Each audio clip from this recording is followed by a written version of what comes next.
નમસ્તે વિદ્યાર્થી મિત્રો, હવે આપણે બીજું સ્ટાર સ્ટાર કનેક્શનની અંદર બીજું કનેક્શન જોવાના છે, જે છે y6 એટલે કે primary star, HV star, LV star અને બંને વચ્ચેનો ફેઝ શિફ્ટ ડિગ્રીનો એંગલ કેટલો છે તો કે 6 એટલે જો આપણે ઘડિયાળમાં જોઈએ તો આપણને શું દેખાશે તો કે તમારી જે HV છે એ મિનિટ કાંટો 12 ઉપર અને LV નો કાંટો જે છે એ કેટલા ઉપર આવશે 6 ઉપર, અને એટલા માટે 1 ડિગ્રી બરાબર સોરી 1 કલાક બરાબર 30 ડિગ્રી, તો 6 કલાક બરાબર કેટલા થઈ જશે 3 × 30 × 60 180 ડિગ્રી, એટલે કે પ્રાઇમરી અને સેકન્ડરીની વચ્ચે તમને 180 ડિગ્રી ફેઝ શિફ્ટ મળશે. સારું, તો હવે આપણે કનેક્શન પાછા જોઈ લઈએ કે સૌથી પહેલા આપણે હંમેશા શું ડ્રો કરશું તો ફેઝર ડાયાગ્રામ ડ્રો કરશું. રેફરન્સ લેવા માટે આપણે વર્ટિકલ લાઈનથી જ શરૂઆત કરશું. તો અહીંયા આવશે આ 3 લાઈન, અને હવે શું થશે કે આ તમારી પ્રાઇમરી છે 6 એટલે કે 180 ડિગ્રી. આ જે એંગલ છે તમારો ક્યાં આવી જવો જોઈએ સામે, એટલે હવે આ ડાયાગ્રામ સેકન્ડરીનો કેવો થઈ જશે, અહીંયા આ કનેક્શન થશે અહીંયા અને અહીંયા આ 120 ડિગ્રી. તો જે કનેક્શન અહીંયા હતું એ કનેક્શન આખું શું થઈ ગયું, આપણે 180 ડિગ્રી ચેન્જ કરી દીધું, આની મિરર ઇમેજ થઈ ગઈ, 180 ડિગ્રી શિફ્ટ કરી. આપણે સ્ટાન્ડર્ડ એ પણ ખબર છે કે આપણે ઇનપુટ હંમેશા અહીંયા આપણે વાઇન્ડિંગ ડ્રો કરી દઈએ. તો આ આપણી 3 સ્ટારની પ્રાઇમરી HV વાઇન્ડિંગ, નંબર આપી દઈએ તો નંબર આપી દઈએ A2 A1 B2 B1 C2 C1. એવી રીતે સેકન્ડરી વાઇન્ડિંગ ડ્રો કરી દઈએ અને નંબર આપી દઈએ આપણે સેકન્ડરી આપણે સ્મોલ લેટરથી ઇન્ડિકેટ કરશું reverse A1 A2 B1 B2 અને અહીંયા આવશે C1 C2. હવે જોવાની વાત એ છે કે આપણે પહેલેથી ફિક્સ જ કરી દીધું છે કે આપણે સપ્લાય ક્યાં આપવાના છે તો કે 1 નંબરના ટર્મિનલ ઉપર તમે સપ્લાય આપવાના છે. સપ્લાય અહીંયા આપવાના છો તો તમારે કનેક્શન ક્યાં કરવાનું રહેશે, સેકન્ડરી સાઈડ ઉપર. તો અહીંયા આપણે આ સ્ટાર પોઈન્ટ બનાવી દેશું અને અહીંયાથી ન્યુટ્રલ લઈ લેશું. એટલે અહીંયા મને ખબર છે કે A1 B1 અને C1 એ મારું શું થઈ જશે આઉટપુટ. એટલે અહીંયા આપણે ક્લોકવાઇઝ ઓર્ડરમાં A1 આને એરો બતાવીને B1 આને એરો બતાવીને C1, એટલે સુધી થઈ ગયું. હવે આ A1 હોય તો અહીંયા શું આવશે A2, આ B1 હોય તો અહીંયા શું આવશે B2, આ C1 છે તો આ એરો અહીંયા શું આવશે C. એનો મતલબ મારે પ્રાઇમરી સાઈડમાં y બનાવવા માટે શું જોઈન કરવાનું છે તો કે A2 B2 અને C2 ને જોઈન કરો તો તમને ન્યુટ્રલ પોઈન્ટ મળશે. તો મેં A2 B2 અને C2 ને જોઈન કરી અને તમને ન્યુટ્રલ પોઈન્ટ મળ્યો. આ ઇન્ડિકેટ કરે છે કે હું અહીંયાથી ટ્રાન્સફોર્મરને સપ્લાય આપવાનો છું. આ થશે મારી પ્રાઇમરી અને HV વાઇન્ડિંગ છે, શેમાં કનેક્ટેડ સ્ટાર. સેકન્ડરી આપણે સ્મોલ લેટરમાં દેખાડીએ, આ છે મારી સેકન્ડરી વાઇન્ડિંગ. હવે મારે સેકન્ડરી વાઇન્ડિંગનું કનેક્શન એવી રીતે કરવાનું છે જેથી મને કેટલા ડિગ્રીનો ફેઝ શિફ્ટ મળે તો કે 180 ડિગ્રીનો ફેઝ શિફ્ટ મળવો જોઈએ. હવે જો મારે 180 ડિગ્રીનો ફેઝ શિફ્ટ જોતો હોય તો મારે શું કરવું પડે, અહીંયા જે નંબર લખ્યા છે એ જ નંબર એક્ઝેક્ટ મારે આની સામે, કેમ આ ઉપરની સાઈડ જાય છે, આ જ એંગલ મારે અહીંયા દેખાડવો પડે. તો અત્યારે હવે હું શું કરીશ, નંબર આપી દઈશ, અહીંયા નંબર આપીશ A1 A2.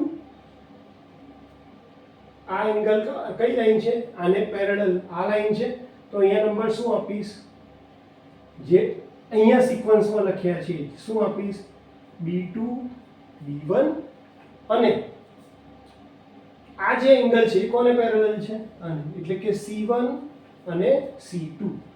તો C1 અને C2. આનો મતલબ શું કે જો મારે 180 ડિગ્રીની ફેઝ શિફ્ટ જોતી હોય તો મારે કયા કનેક્શન જે ટર્મિનલ છે એને કનેક્ટ કરવા પડશે, તો મારે કનેક્ટ કરવા પડશે A1 B1 અને C1 ટર્મિનલને કનેક્ટ કરવા પડશે.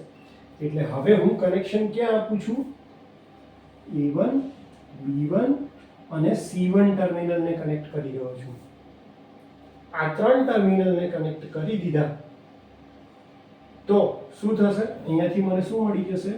ન્યુટ્રલ ટર્મિનલ મળી જશે. અને મારું કનેક્શન અહીંયા છે, એટલા માટે મારે આઉટપુટ ક્યાંથી લેવું પડશે? તો આઉટપુટ લેવું પડશે A2, B2 અને C2 માંથી. એ મને કોણ ઇન્ડિકેટ કરે છે? જો અહીંયા મારે બહાર શું આવે છે? A2. એટલે આને આપણે સ્મોલમાં રિપ્રેઝન્ટ કરવાનો છે. સોરી, આ બધા સેકન્ડરી ઇન્ડિકેટ કરે છે. એટલે તો કે A1 A2, B1 અહીંયા સ્મોલમાં B2 અને C1 C2. તો મારે A1 B1 અને C1 ને શોર્ટ કરવાના છે. આ ટર્મિનલ શોર્ટ કરશું તો મને અહીંયાથી આઉટપુટ મળવાનો છે. આ કયા કનેક્શનથી પોસિબલ થવાનું છે? શેમાંથી મને મળશે? તો આ કનેક્શન કયા ટાઈપનું થયું મારું? કે જો મારે YY6 એટલે કે બે પ્રાઇમરી અને સેકન્ડરી સ્ટાર કનેક્ટેડ જ હોય અને મારે બંને વચ્ચે 180 ડિગ્રીનો ફેઝ શિફ્ટ જોતો હોય તો મારે શું કરવું પડે? તો કે મારું ઇનપુટમાં મેં ફિક્સ છે કે હું સપ્લાય અહીંયાથી જ આપવાનો છું, તો મારે આઉટપુટમાં શું કરવું પડે? એના કરતાં ઓપોઝિટ નંબર. એટલે અહીંયા જો મેં A2 શોર્ટ કર્યા છે તો અહીંયા હું કોને શોર્ટ કરીશ? A1 ને શોર્ટ કરીશ. તો આના કરતાં ઓપોઝિટ મને શું મળશે? પોલારિટી મળશે. સિક્વન્સ મને કેવી મળશે? ઊંધી મળશે. બીજો એક રસ્તો, કદાચ કોઈ એવું કહે કે ના તમે અહીંયા A1 B1 અને C1 શોર્ટ કરો, તો તમે એવી રીતે પણ કરી શકો છો. ફરક ખાલી ક્યાં પડશે? હવે હું શું કરું છું? અહીંયા આ A1 B1 અને C1 ને શોર્ટ કરું છું તો મારો ન્યુટ્રલ પોઈન્ટ અહીંયા બન્યો અને હું આઉટપુટ એટલે ઇનપુટ શેમાં આપીશ? આ ન્યુટ્રલ. આ બનશે મારો A2 B2 અને C2. આ રીતનું કનેક્શન કરું તો પછી મને અહીંયા ફ્લેક્સિબિલિટી પાછી શું રહેશે? કે હવે હું શું કરી શકું છું કે અહીંયા 1 છે, મારે 180 ડિગ્રી ઓપોઝિટ ફેઝ શિફ્ટ જોઈએ છે, તો અહીંયા હું કોને લઈ લઈશ? આ જે સ્મોલમાં A2 sorry small A2 B2 અને C2 જે છે એને શોર્ટ કરી અને ન્યુટ્રલમાં રાખીશ અને આઉટપુટ ક્યાંથી લઈશ? A1 B1 અને C1 માંથી લઈશ. તો આમાં આ રીતે ઓપોઝિટ કનેક્શન તમે યાદ રાખી શકો છો. તમે એક સ્ટાન્ડર્ડ રીત આ પણ યાદ રાખી શકો છો કે ભાઈ A1 B1 અને C1 ત્યાંથી મારે શું આપવાનું છે? સપ્લાય આપવાનું છે. પણ જો તમારે 180 ડિગ્રી ફેઝ શિફ્ટ જોતો હોય પર્ટિક્યુલર YY6 માં, તો તમારા માટે કમ્પલસરી છે કે અહીંયા તમારે આના કરતાં ઓપોઝિટ વાળાને જ શોર્ટ કરવું પડશે. અને જો તમે આ બાજુની લાઈન શોર્ટ કરી એટલે કે 1 નંબરના શોર્ટ કર્યા અને 2 માંથી સપ્લાય આપો છો, તો આ બાજુ તમારે શું કરવું પડશે? ઓપોઝિટ નંબર વાળા શોર્ટ કરી અને અહીંયાથી આઉટપુટ લેવું પડશે.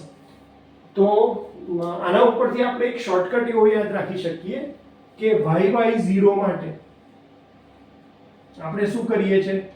સિમિલર નંબર જે હોય એને શું કરવાના? શોર્ટ. અને YY6 માટે આપણે શું કરવાના? ઓપોઝિટ નંબર હોય એને શું કરી દેવાના? શોર્ટ કરવાના. એટલે કે જો તમે આ બાજુ 2 શોર્ટ કરો છો તો આ બાજુ તમે કોને શોર્ટ કરશો? 1. આ બાજુ જો તમે 1 ને શોર્ટ કરો છો તો તમે આ બાજુ કોને શોર્ટ કરશો? 2 ને. અને આઉટપુટ ક્યાંથી લેશો? એ સિવાયના ટર્મિનલમાંથી લેશો. તો આવી રીતે તમે YY6 કનેક્શનનો ફેઝર ડાયાગ્રામ અને એના ઉપરથી તમે એનું જે કનેક્શન ડાયાગ્રામ છે એ બતાવી શકો છો. જ્યારે તમે આઉટપુટ અહીંયાથી લેતા હોય A2 B2 અને C2, તો તમારે ફેઝર ડાયાગ્રામમાં શું ચેન્જ કરવાનું રહેશે? આ ચેન્જ કરી દેવાનો રહેશે કે અહીંયા A1 ની જગ્યાએ શું આવી જશે? A2. તો સૌથી પહેલા હંમેશા એવી જ ટેવ પાડો કે તમારો ઇનપુટ ક્યાંથી લેવાનું છે ને એ વસ્તુ ફિક્સ થઈ જાય તો વધારે સારું. ઇનપુટ અને આઉટપુટ ક્યાંથી લેવાનું છે એ જો પહેલેથી ફિક્સ થઈ જાય તો વધારે સારું છે. YY6 માં તમે આઉટપુટ ટર્મિનલ ફિક્સ કરી શકતા નથી ઇનપુટ જ્યારે આપો ત્યારે, બરાબર. તો એનો એક આખી અલગ થિયરી છે, એ તમે ડિગ્રીમાં આગળ આવશો ત્યારે કે કેમ તમે ફિક્સ નથી કરી શકતા. કારણ કે જો હું અહીંયા 1 નંબર ફિક્સ કરી દઉં કે 1 માંથી જ મારે આઉટપુટ લેવો છે, તો કમ્પલસરી મારે શું કરવું પડે? કે 2 માં શોર્ટ કરવું પડે. તો એ વખતે હું અહીંયાથી ઇનપુટ નહીં આપી શકું. તો એટલા માટે થઈ અને આપણે YY6 કનેક્શન એક એવું છે કે જેમાં આપણે પહેલેથી ઇનપુટ અને આઉટપુટ ટર્મિનલ ફિક્સ નથી કરી શકતા, એ ઓપોઝિટ મેનરમાં જ કામ કરે છે. તો હોપ કે તમને ખ્યાલ આવી ગયો હશે YY6 નો diagram. Thank you so much.